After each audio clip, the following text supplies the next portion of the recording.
Okay, so hope y'all are having a really good day. Uh, so I don't know. There's just so much shit like nobody can deny anymore. All right, so in the video I posted yesterday, the 9-minute one, um, and I said silly rabbit, and then my cat brings me a baby bunny last night. Well, I didn't realize until this morning. I kept it alive all night. I mean, you all saw how little it was, but it had puncture wounds in it, and it, I can't bring myself to tell him yet. But I mean, we thought it died earlier. It did, but I can't do that to him right now. And so Lori, my friend, and her daughter Lola, who they are amazing and have helped me so much. And Lola, man, I'm talking brilliant, just like my son. They blow my mind with the things that they say. And if they blow in my mind, that's pretty damn good, right? I like the forest filter, it's prettier.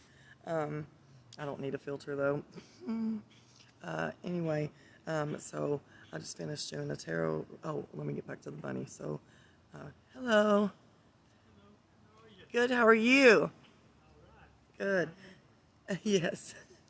Um, it's a beautiful day, but yeah, so the bunny, she's taking him, we named him Thumper. If you can't say nothing nice, don't say nothing at all. Uh, you know, like my part of my journey, a big part of it is learning to take my own advice because I give the right advice. Like, I'm very, like, obviously, like, I give the right advice and what I speak is facts, but it's learning to take my own advice on everything in life. But so the bunny is resting, but I told Kason, look, like, because he was afraid that it died, because but anyway, I said, you know what?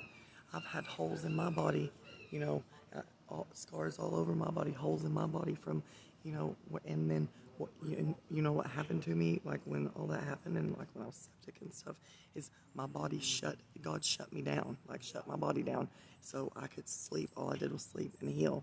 But I just finished doing a reading for her, and you know, it awakens people. Like, you can't deny like all the coincidences when I'm around. Like, they're not coincidences. There's no such thing. It's synchronicity, and it's me enlightening and opening the world, like showing y'all miracles. So anyway, I speak it, and here it is. Like, like silly rabbit, and then a few hours later, my cat brings home a baby rabbit that, you know, needed my help in its darkest times when it knew it was dying, and like I was able to comfort that baby.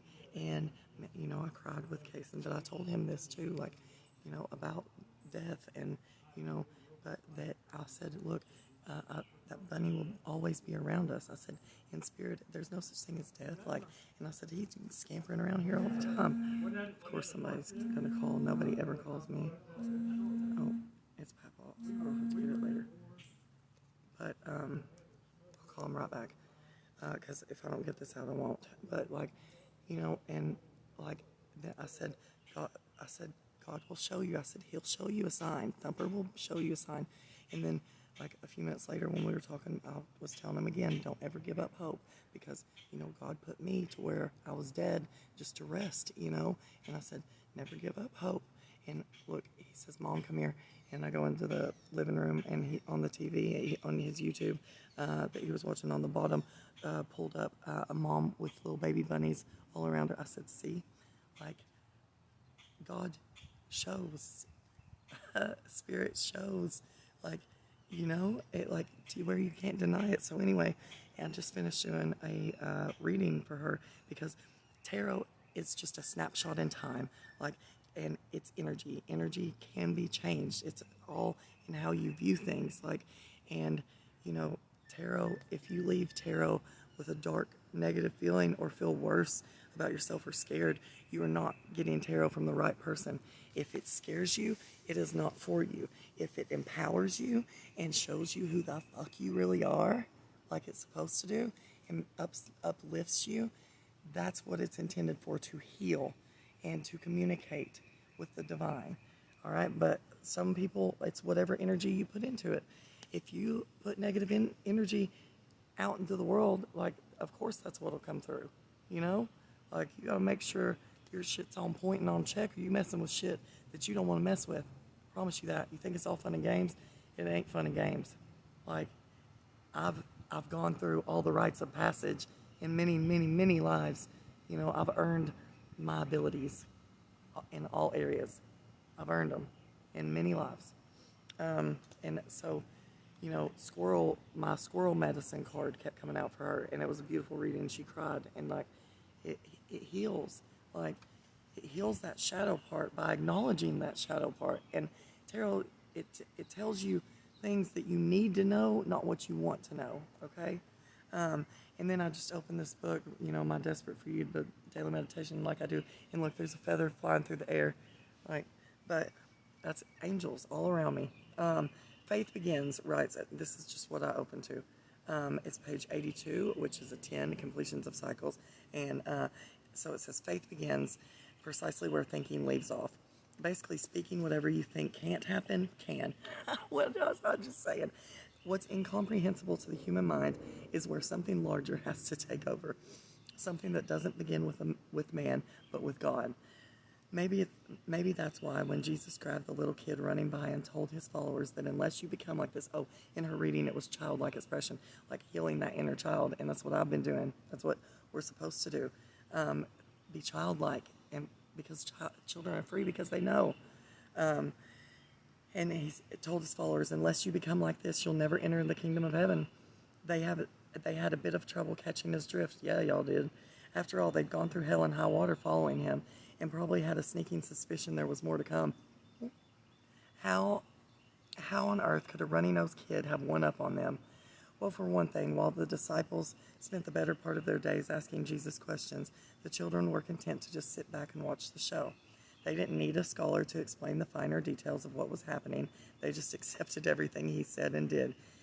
Even though hold on, in this part it says, I worship because I have to, like breathing. It is essential to life. Without it, we cannot fully communicate with our Creator. God made music, and He made it so we can appreciate the language of it. I communicate through music. And it is the other form of communication that goes beyond the mystical and should not be packaged to sell, even though at times it is. Yes, I don't make money off my gifts right now, and so I'm just doing this, you know, because I have to.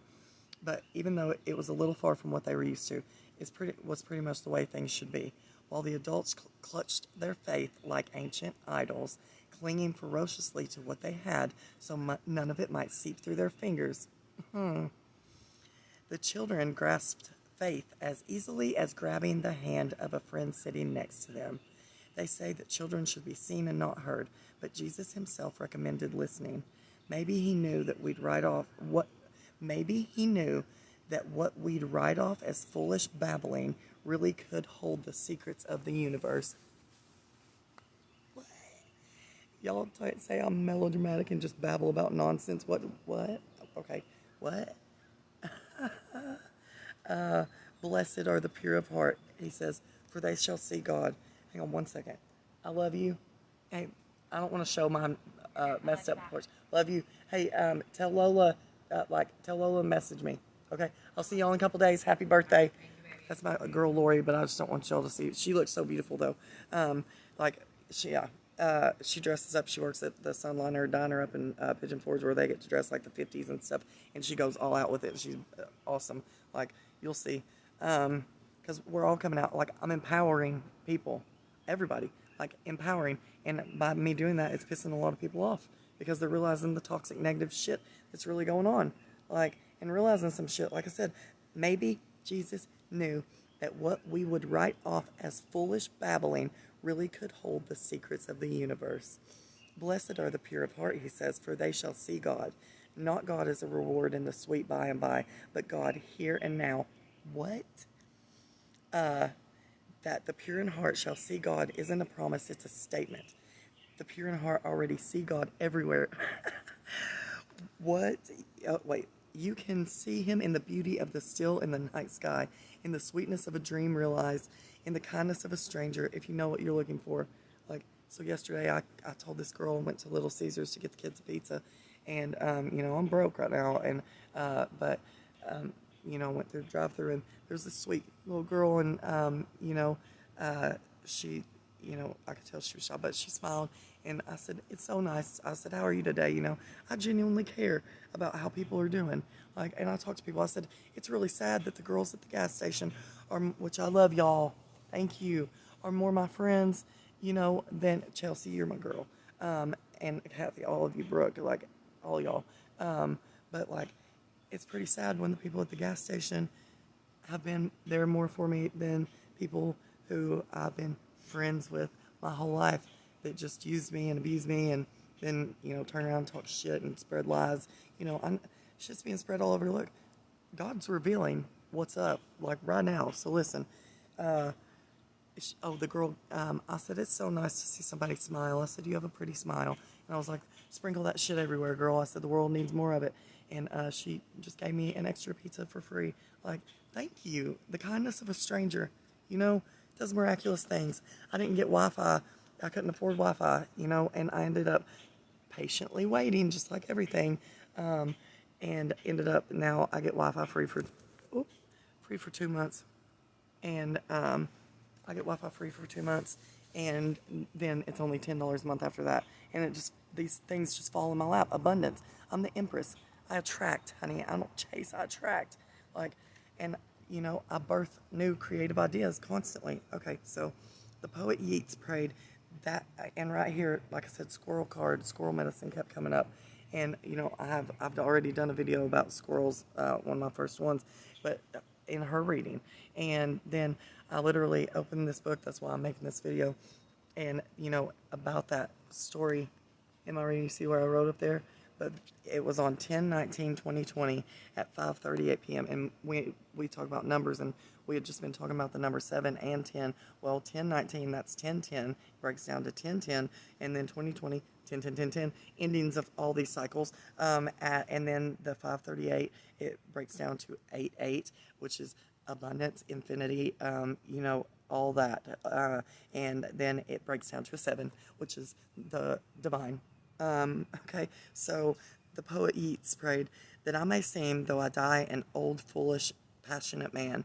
He probably saw that leaving this world with child's eyes was the most he could hope for and the best he could ask. Oh, shit.